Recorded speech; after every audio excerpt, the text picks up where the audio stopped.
Seigneur, ta parole est grande, elle demeure à jamais.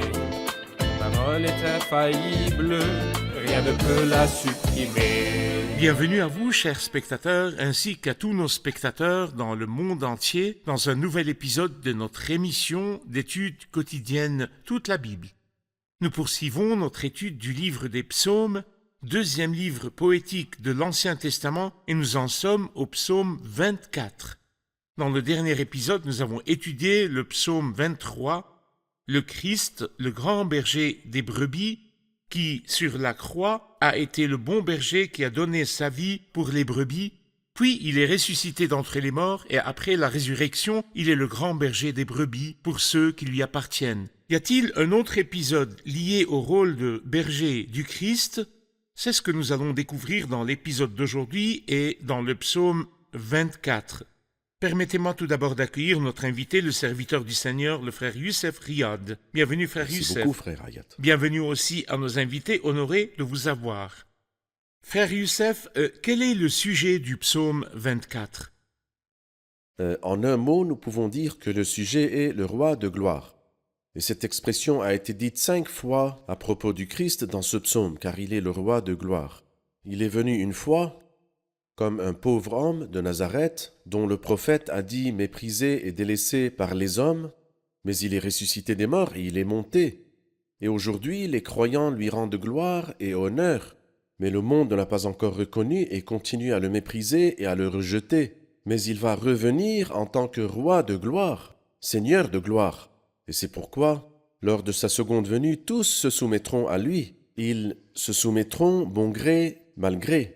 C'est-à-dire qu'ils n'auront pas le choix. Tout le monde l'honorera, mais tous ne vont pas l'honorer de la même manière. Certains l'honoreront par amour, de bon gré, comme tous les croyants qui aiment honorer le Christ, alors que les méchants l'honoreront sous la contrainte et contre leur volonté. Parfait.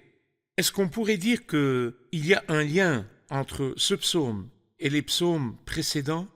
Oui, en effet, le psaume 22, le psaume 23 et le psaume 24 forment une très belle série, qui est appelée les psaumes du berger. Le bon berger, le psaume 22, le grand berger dans le psaume 23 et le souverain berger dans le psaume 24. Nous pouvons voir le bon berger qui est venu du ciel sur la terre et le grand berger qui est ressuscité d'entre les morts et qui est monté au ciel pour s'occuper de son troupeau. Et puis le souverain berger qui reviendra, mais il reviendra en tant que roi de gloire, et tous lui seront soumis contre leur gré. Parfait. Avant de lire le psaume et de nous attarder sur certaines de ses paroles, pourrions-nous avoir une division des idées du psaume? Y a-t-il une division des idées du psaume? Il ressort clairement de notre traduction française que ce psaume est divisé en 3 parties. Et je vois dans les 3 parties que nous avons devant nous dans ce psaume les 3 gloires du Seigneur Jésus-Christ. Le Christ a 3 types de gloire. Il a la gloire divine, et je pense que cela se trouve dans les versets 1 et 2. En tant que créateur. En tant que créateur. Ensuite, sa gloire morale que nous voyons du verset 3 jusqu'au verset 6. La gloire morale. Puis la gloire royale à partir du verset 7 jusqu'au verset 10. Qu'entendons par gloire morale? La gloire morale s'est manifestée lorsque le Christ était sur la terre. Il était un homme doux, un homme obéissant, un homme aimant, et il ne criait pas et personne n'entendait sa voix dans les rues. Quand nous lisons ses attributs ici, nous les trouvons tous appliqués au Christ. Il est le détenteur de la gloire morale.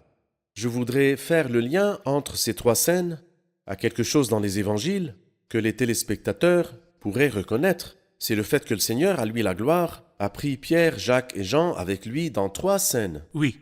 Une fois, il les a fait entrer dans la chambre de la jeune fille mourante et l'a ressuscitée. La fille de Jairus. La fille de Jairus. Ensuite, il les a emmenés avec lui sur une haute montagne, probablement le mont Hébron, où il est apparu devant eux dans la gloire. Et troisièmement, il s'est rendu avec eux au jardin de Gethsémane. Et dans ces 3 scènes-là, je vois aussi les 3 gloires du Christ. Sa gloire en tant que Dieu, la gloire divine, lorsqu'il a ressuscité la fille morte. Parce que celui qui ressuscite les morts, c'est Dieu. Ensuite, sa gloire acquise ou royale, quand il est monté sur le mont de la transfiguration et qu'il est apparu dans la gloire, c'est sa gloire royale. Ensuite, lorsqu'il s'est rendu au jardin de Gethsémane et qu'il était soumis et obéissant, et que ce ne soit pas ma volonté qui se fasse, mais la tienne. Nous voyons ici sa gloire morale. Ce sont Parfait. les mêmes trois gloires qui composent le psaume 24. Parfait. Je vais lire le psaume, puis faire une pause, puis prendre une question du public. Le 24e psaume, psaume de David. C'est à l'Éternel qu'appartient la terre avec tout ce qu'elle contient, le monde avec tous ceux qui l'habitent. Car il l'a fondé sur les mers et affermi sur les fleuves. Qui pourra monter à la montagne de l'Éternel? Qui pourra se tenir dans son lieu saint? Celui qui a les mains innocentes et le cœur pur, celui qui ne se livre pas au mensonge et qui ne fait pas de serment trompeur.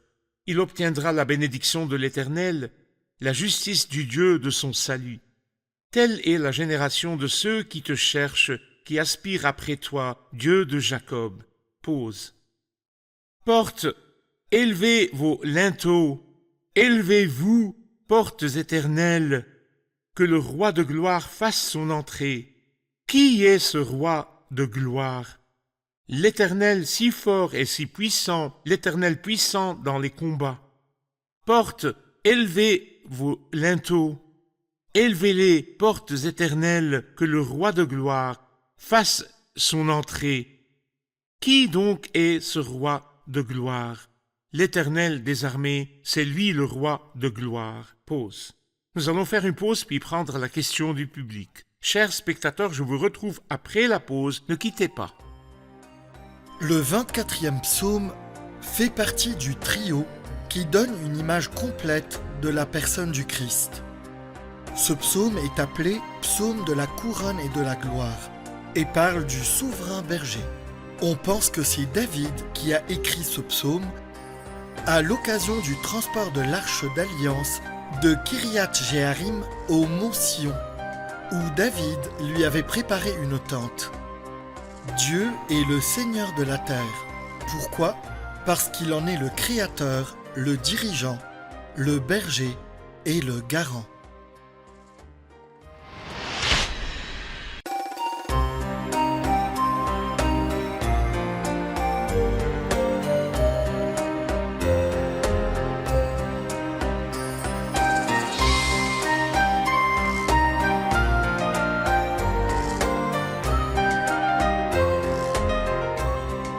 Nous revoici, chers spectateurs, pour prendre une question du public.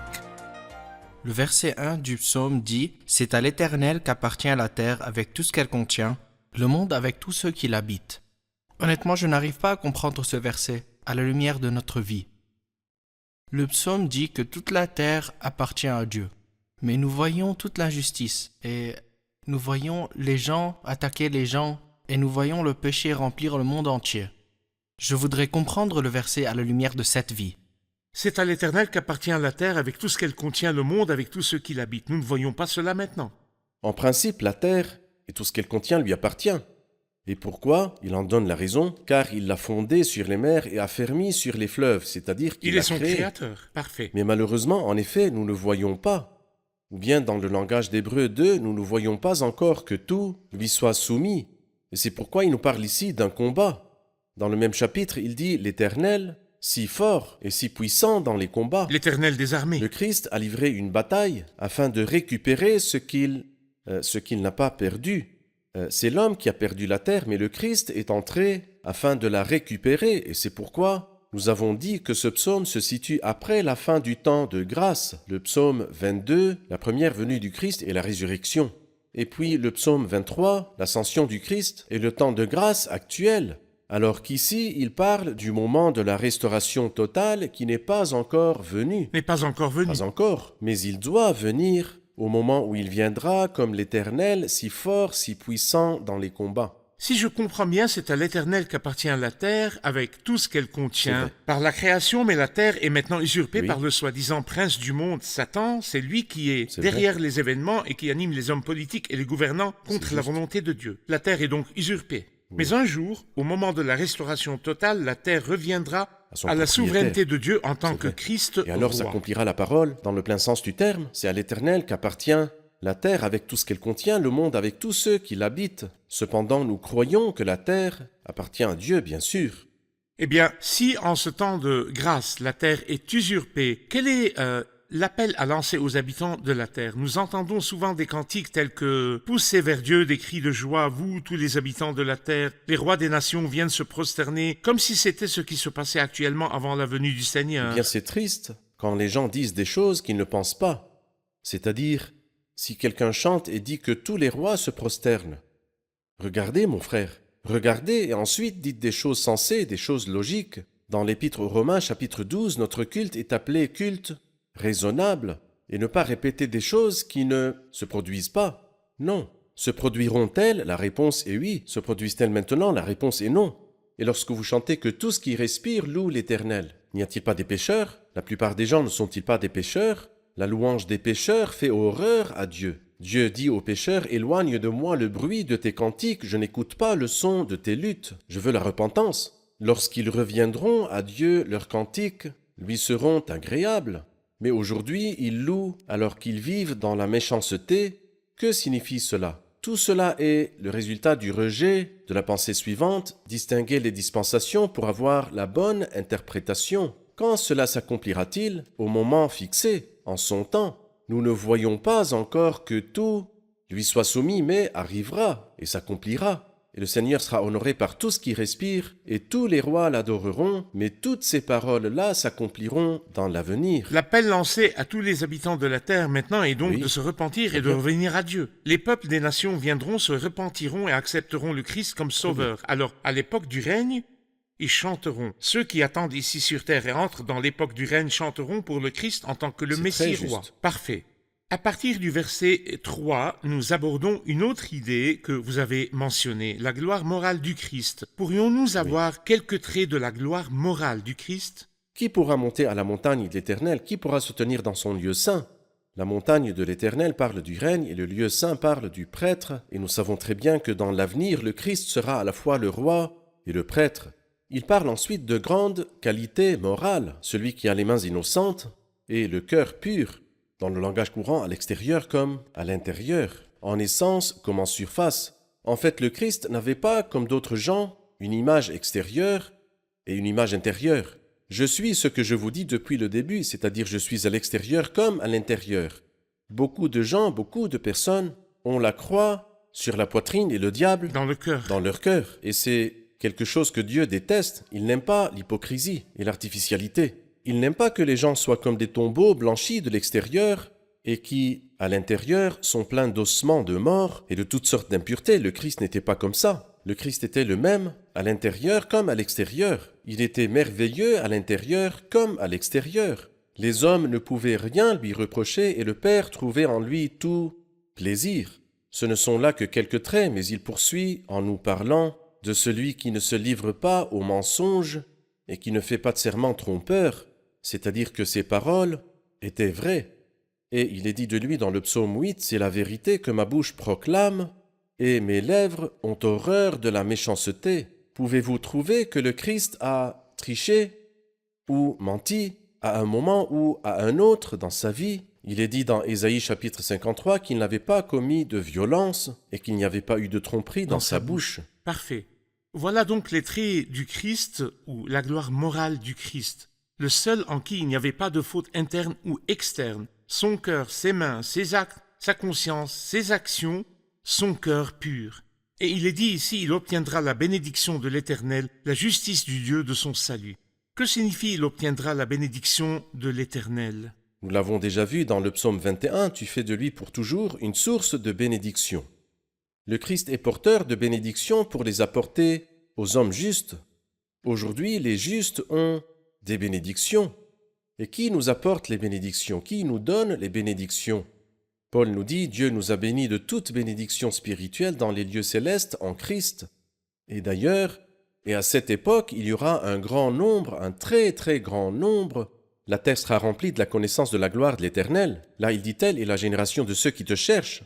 Non pas seulement les Juifs, mais aussi les non-Juifs. Cette génération dont il dit qui aspire après toi, De Jacob. Dieu de Jacob. Quand nous nous tournons vers Zacharie, chapitre 8, le dernier verset, il nous dit que les gens vont s'accrocher à cette nation et au peuple de cette nation parce qu'ils ont appris que Dieu est avec eux. Donc les gens aimeront Dieu et monteront année après année pour adorer Dieu à Jérusalem. Ceux qui entreront dans le règne millénaire ne seront donc pas seulement le reste juif, Tous les mais peuples. aussi les non-juifs, représentés dans Matthieu 25 par les brebis et les plus petits frères. Et si vous lisez Apocalypse chapitre 7, il dit une foule immense que personne ne pouvait compter. Malgré que 2 chapitres plus loin, Apocalypse 9, il est dit « J'entendis le nombre 2 myriades, 200 millions ». Mais les non-juifs entrant dans le royaume millénaire, personne ne pouvait les compter, un nombre immense, il semble que ce soit plus de 200 millions.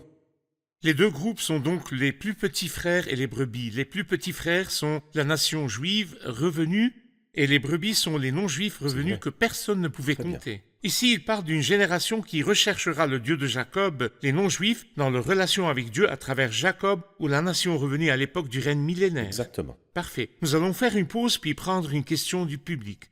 Chers spectateurs, je vous retrouve après la pause. Ne quittez pas.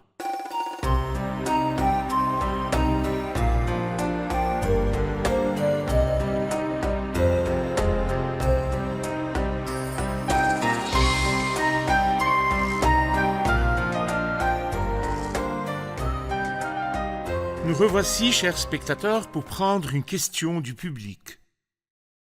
Au verset 7, il est dit « Porte, élevez vos linteaux, élevez-vous, porte éternelle, que le roi de gloire fasse son entrée. » Quelles sont ces portes et pourquoi les qualifie-t-il d'éternelles? Et où le roi de gloire entrera-t-il? Je ne comprends pas. Et les linteaux aussi. Et les linteaux? Oui, il faut s'arrêter sur ces mots, frère Youssef. Eh bien, le mot linteau est au pluriel, son singulier est linteau, qui signifie un grand portail. Et les villes avaient des portes, de très grandes portes. Et lorsque le roi entrait, il n'entrait pas par les portes latérales, comme jusqu'à récemment dans les gares et les aéroports, la porte officielle qui existe peut-être encore et qui est ouverte pour la royauté. Les visiteurs Les très visiteurs importants. VIP. Alors il dit ici, portes, élevez vos linteaux, élevez-les, portes éternelles, que le roi de gloire fasse son entrée. Ici, il s'agit peut-être de la ville de Jérusalem, la ville du grand roi, mais nous pouvons très bien également l'appliquer à l'entrée du Christ au ciel.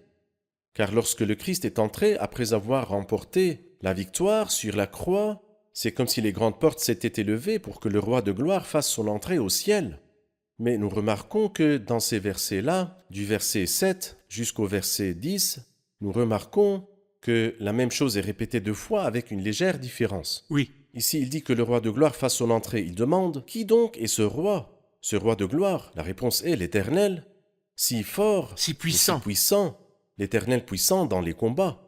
Il est entré dans la bataille de Golgotha et a triomphé dans la bataille de Golgotha et en est sorti vainqueur. Mais la question revient. C'est au verset 9, il dit « Portes, élevez vos linteaux, élevez-vous, portes éternelles, que le roi de gloire fasse son entrée. » La réponse est différente. Qui donc est ce roi de gloire?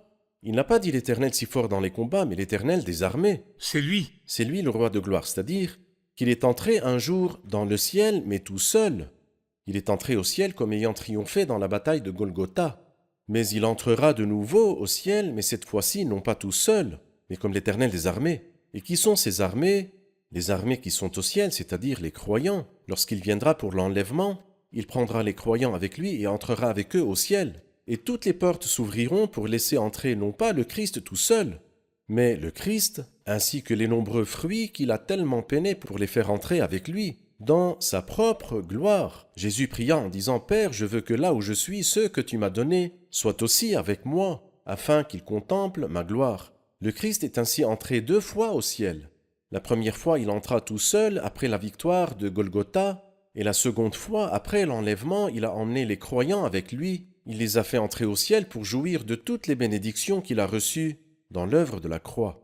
Frère Youssef, vous avez conclu votre explication en disant que le Christ a fait 2 entrées par les portes éternelles, l'une après le combat de la croix et la résurrection, la seconde avec les armées, avec les croyants. C'est pourquoi il l'appelle ici l'Éternel des armées, c'est lui le roi de gloire. Où dit-on que les croyants sont des armées ou des soldats? Eh bien, si nous lisons Apocalypse chapitre 19, nous allons ouvrir le livre de l'Apocalypse chapitre 19 et nous allons trouver les paroles suivantes dans le verset 11. Nous lisons à partir du verset 11. « Ensuite, je vis le ciel ouvert, Et voici qu'un cheval blanc apparut, celui qui le montait s'appelle fidèle et véritable, c'est le Christ. Il juge et combat avec justice. Il juge et il combat. Il va juger et combattre. Il fera 2 choses après son apparition. Il jugera et combattra. Ses yeux étaient comme une flamme de feu et il y avait de nombreuses couronnes sur sa tête. Il portait un nom écrit que personne d'autre que lui ne connaît. Il était habillé d'un vêtement trempé de sang, qui est le sang des ennemis. Son nom est la parole de Dieu. Et ensuite, il dit dans le verset 14, « Les armées célestes le suivaient, montés sur des chevaux blancs et habillés d'un fin lin blanc et pur. » Et qui est-ce qui était habillé d'un fin lin blanc et pur dans ce même chapitre? L'épouse. Il lui a été donné de s'habiller d'un fin lin éclatant pur. En effet, le fin lin, ce sont les œuvres justes des saints. Alors ce verset-là nous assure au moins que les croyants qui viendront du ciel avec le Christ sont appelés des armées.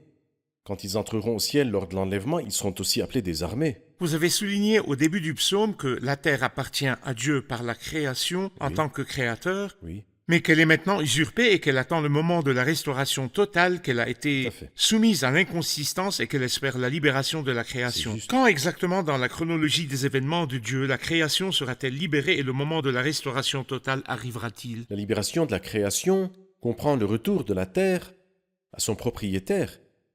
Et il y a un beau symbole dans l'Ancien Testament. Tous les 50 ans, il y avait une année appelée année du jubilé. Si quelqu'un devenait pauvre et vendait sa maison ou vendait sa terre, il ne les vendait pas. Il ne pouvait pas les vendre parce qu'elles ne lui appartenaient pas, car elles appartenaient à Dieu.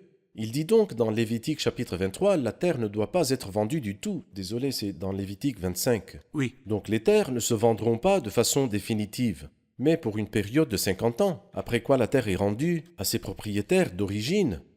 Ici, comme vous l'avez déjà dit, le malin s'attend à usurper la terre et se l'est appropriée.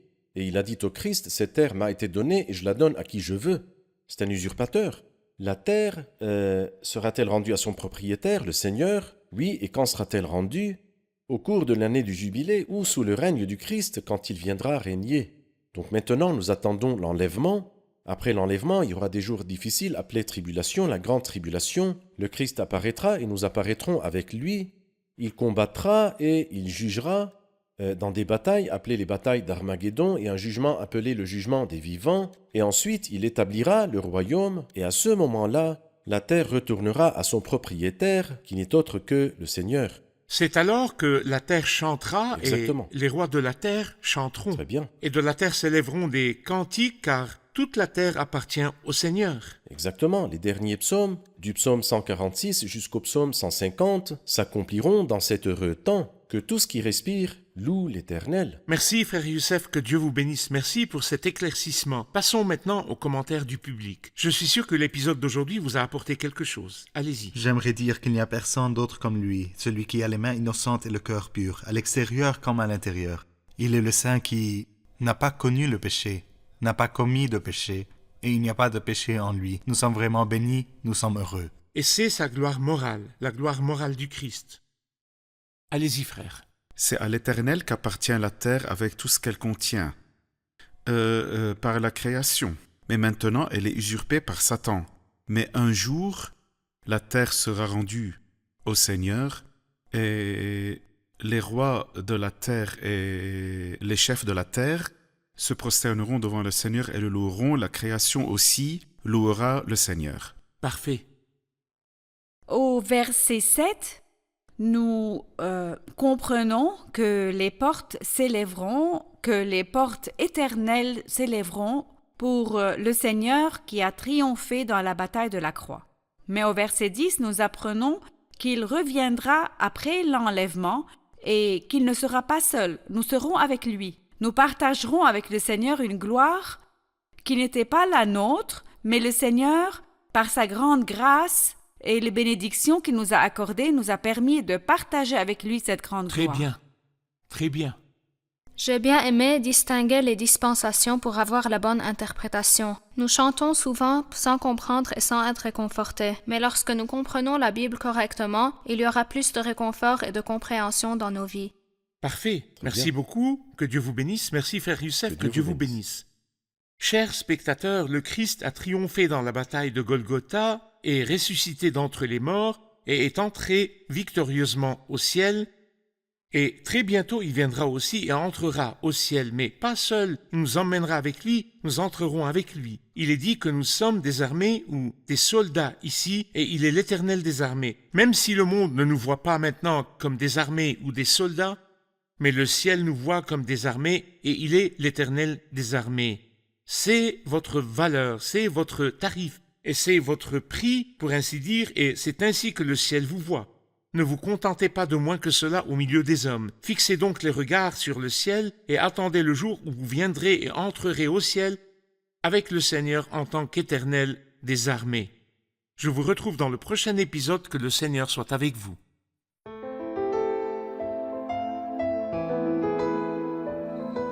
Seigneur, ta parole est grande, elle demeure à jamais. Ta parole est infaillible, rien ne peut la supprimer.